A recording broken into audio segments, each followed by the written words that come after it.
이 세상이 정말 필요로 하는 사람이 누구일까요?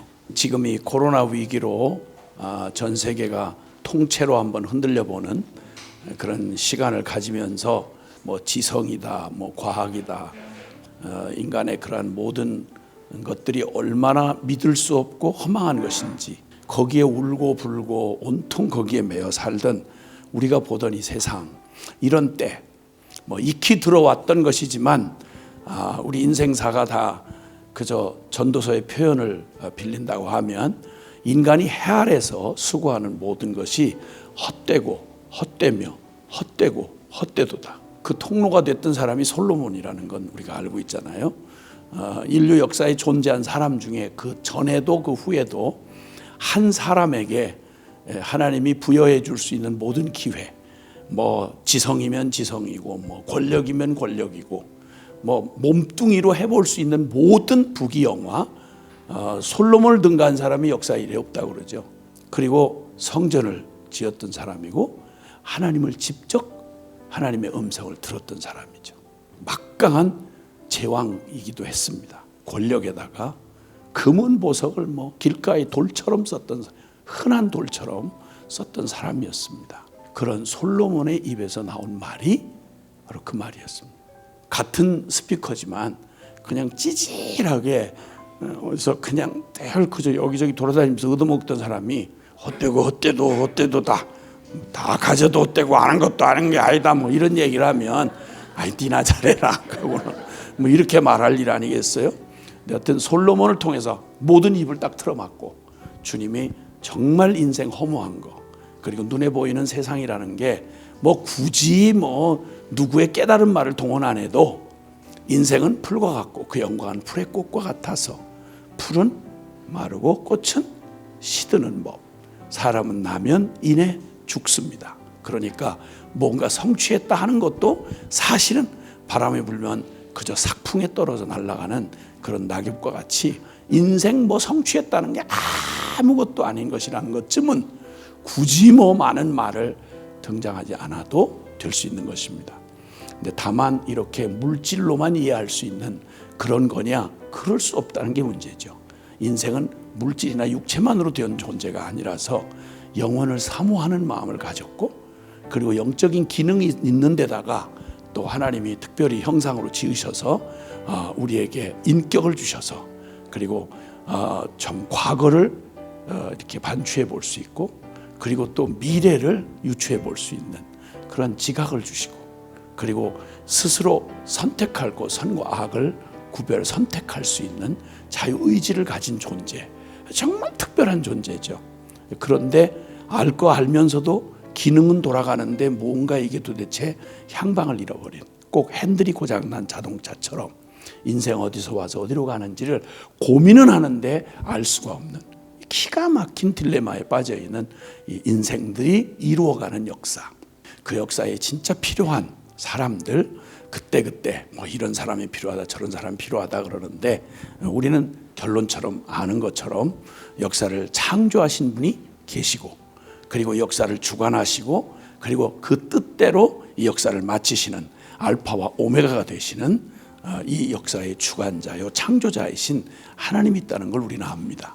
그리고 그분이 그 역사를 지금도 이끌어 가시는 사실을 알기 때문에, 그럼 얘기를 더 좁혀서 세상이 필요로 하고, 그리고 이 역사가 기대하는 그런 사람은 어떤 사람이겠는가 하는 이런 폰으로 놓은 질문보다는 더 정확한 질문, 하나님은 이때에 하나님이 필요로 하는 사람은 누구인가? 라고 하는 말을 물어야 정확한 질문이 된다고 생각을 합니다. 어떤 사람이 필요할까? 이 마지막 세대. 우린 이 시대가 어떻게 혼란을 겪고, 그리고 결국 이 시대가 자랑하는 그 모든 것들이 무엇을 이뤄낼 것인지 우린 잘 압니다. 왜냐하면 성경의 결론을 알고 있기 때문에. 그리고 그것은 빗나가지 않았어요. 역사에 계속 반복되는 그 과정을 거치면서 결국 역사는 하나님의 손에 달려있구나 라고 하는 겁니다. 자, 긴 논증이 필요 없이 주님이 보여주시는 역사의 마지막 장면, 요한계시록에 가면, 그러면 하나님께서 이 땅에서 이루실 주님의 남겨놓으실 사람들, 구약에는 이걸 남은 자 사상이라고 그러죠. 구약에는 이 남은 자 사상이라고 말을 하고 혹은 거룩한 씨 이렇게 표현하기도 하고요.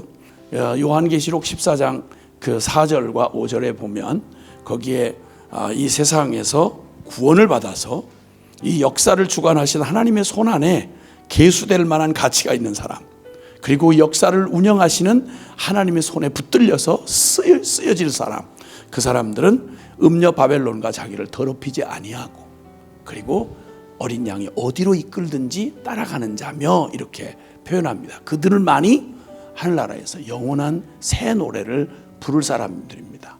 더 쉽게 표현하면 최후의 승리자입니다.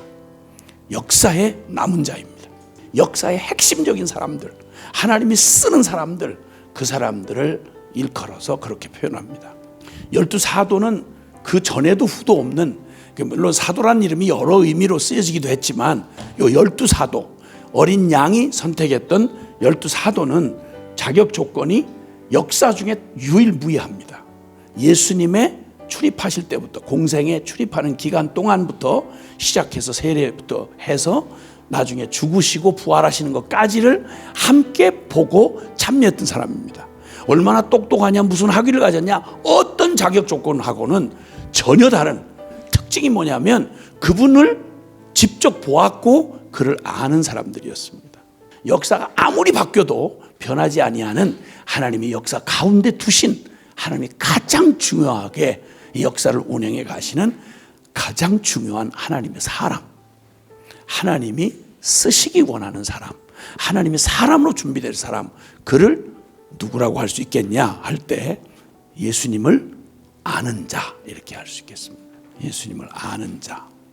정말 하나님이 창조한 이 세상에 하나님이 이끌어 가신 역사 속에 하나님의 선한 뜻, 이 뜻을 이루기에 가장 주님이 찾으시고 하나님이 쓰기로 원하시는 사람, 그건 누구인가? 그는 예수님을 아는 자다. 그러면 적어도 헤브론 선교대학의 인재상은 바로 예수 그리스도를 아는 사람을 세우는 겁니다. 그 사람 쓰임에 따라서 투자하는 비용이 달라지죠. 훈련이 달라지고요. 그냥 일용직 잡부로 일할 사람은 굳이 그렇게 뭘 훈련하고 과정을 거치고 그럴 필요가 없습니다. 그냥 아침에 모여가지고 건강하세요? 괜찮아요? 어떻게 오늘 하루는 버틸 수 있어요? 됐어요? 어서 가봅시다. 이렇게 할 수 있어요. 아니, 그 사람을 무시하는 게 아니라 일에 따라서 그럴 수 있다는 거예요. 그런데 적어도 만약에 아주 정말 특수한 작전을 이렇게 수행해야 될 그런 특수 인력을 만약 쓰려고 한다면 그 사람은 거기에 걸맞는 특별한 보편적이지 않은 훈련과 투자와 그리고 그 모든 과정을 치러내야 되는 겁니다. 그리고 거기서 검증돼야 되죠. 수십억짜리 수백억짜리 전투기나 그 여객기를 그걸 맡기는데 아무한테나 운전면허증 있어요? 해봐요. 사람이라는 건 그냥 그 사람이라는 게 무슨 처음부터 하는 사람 어디 있어요? 악셀 밟아 그냥 땡겨 안 되면 다시 시작하면 되는 거 아니야? 어차피 죽을 건데 이런 식으로 이럴 수는 없잖아요. 그렇죠? 자동차만 해도 종류별로 몇 종 특수 이런 거 다 달라요. 근데 더군다나 파일럿 하나를 세우려면 이건 어마어마한 그 연습기 하나만도 동원이 어마어마하고요. 그 몇 명 안 돼요. 최소 인력이에요. 그 최소 인력을 위해서 어마어마한 건물, 어마어마한 시스템, 어마어마한 시간, 그걸 낭비한다 이렇게 생각 안 해요. 그럼 적어도 이 세상을 구원할 하나님의 어마어마한 복음을 가지고 아주 정확하고 분명하게 이 세상을 구원할 유일무이하게 하나님이 쓰셔야 할 사람을 세운다고 할 때 이거 비용 계산하겠어요? 인적 대비를 생각하겠어요? 이런 보편타당한 생각 자체가 어리석은 거예요. 영혼을 다루고 그리고 주님의 나라를 이루어갈 하나님의 동역자요, 하나님의 도구가 되는 사람을 세운다고 할 때 아무 기준이나 싸구려로 있을 수 없는 얘기예요. 남 하는 짓 다 해가면서 이런 짓 안 해요. 그런 식으로 하지 않는다고요. 그 목적에 아주 정확하고 부합한 그런 훈련을 하게 되는 거죠.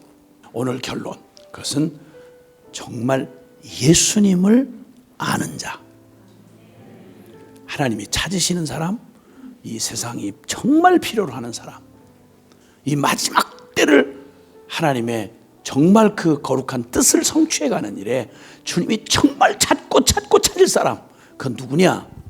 그가 예수님을 아는 사람이다.